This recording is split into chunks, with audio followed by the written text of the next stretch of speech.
Today we are going to talk about the best gems you can use on your free-to-play account, but this applies to most of the players. I mean, if you are a low spender, you can follow this advice as well. First of all, best thing you can do as a free-to-play or low spender, and when I say low spender, I mean players between 0 and 4000 resonance.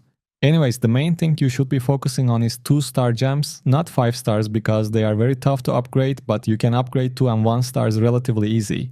I talked about which 2 and 1 star gems you should use in different videos, so I will focus on the must-have 5-star gems in this one. But I will also mention some 2 and 1 stars you can use at the end of this video as well, because going for only 8, 1 and 2 stars might not be that good. The first 5-star gem you should get is Blood-Soaked Jade. Even at low ranks, it gives you a 10% movement speed boost, which is pretty important. I'm going to explain how movement speed works in detail in a new video pretty soon, so subscribe to the channel if you don't want to miss my future content. On top of that movement speed bonus, it also increases your damage, which is always useful. Now this is going to be your first 5-star gem, and you can use it on any class and build, which is perfect, especially if you are changing your class all the time, which most players do since you can change your class every 24 hours.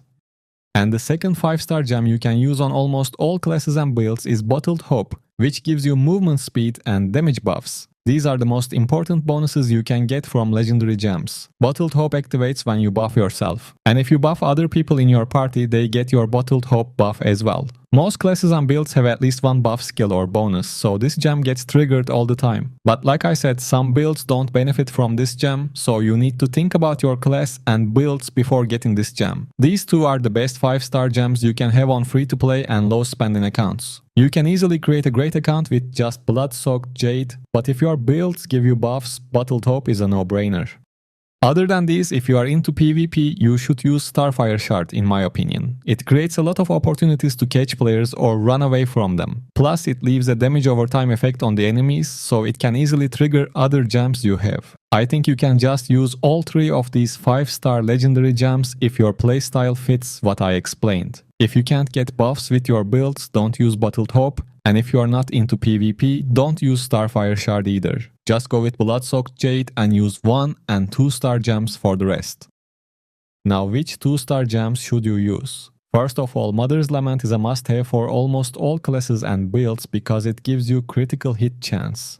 Other than that, using Pain Clasp is also a no-brainer. I already talked about these gems, and I will leave links to detailed videos for the best 2-star gems in the description. Viper's Bite is a good gem to have too, especially with damage over time setups. You can also use Everlasting Torment and Berserker's Eye, especially if you are playing with damage dealing classes. Kirsling, the Black Rose and the Abiding Curse are very useful gems you can use on PvP builds, as they are very annoying to deal with for your enemies. And you can use gems like Battleguard if you are playing on more tanky classes. Like I said, I already talked about 2-star gems before, and I don't want to drag this video too much, so I will leave links to 2-star gem videos in the description. Make sure to check those out, and don't forget to leave a like on this video if you find this helpful. I think that's all for this one. If you have questions or suggestions, leave them in the comment section. Thanks for listening and take care.